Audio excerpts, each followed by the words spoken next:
In today's video, I am going to teach you how to use Wix Groups. To begin, open your Wix editor.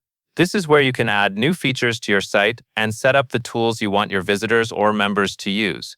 Once the editor is open, look to the left-hand sidebar and click Add Apps. This section gives you access to extra Wix features that can be installed directly onto your site.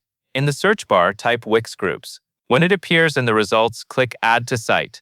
This installs the Groups feature so you can start building a community space directly inside your Wix website.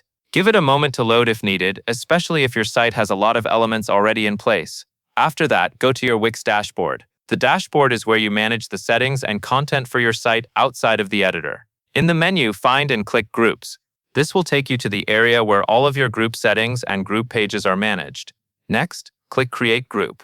In some cases, you may also see the option to use the AI assistant to generate a group for you.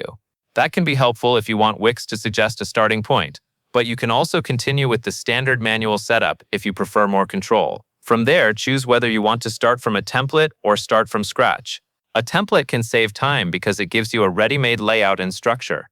Starting from scratch is useful if you want to customize the group more closely to match your own style or purpose. Choose the option that best fits the kind of group you are creating. Now enter your group name. Make sure the name is clear and easy to recognize, since this is what members will see first. Then add a cover image. A good cover image helps your group look polished and gives visitors an immediate sense of what the group is about. You will also need to set your privacy level. This is an important setting because it controls who can find the group, view its content, and join as a member. Take a moment here to choose the privacy option that matches how open or restricted you want the group to be. Once everything looks right, click Create Group. Your Wix group will then be created and ready for you to continue managing inside your dashboard. That covers everything you need to know.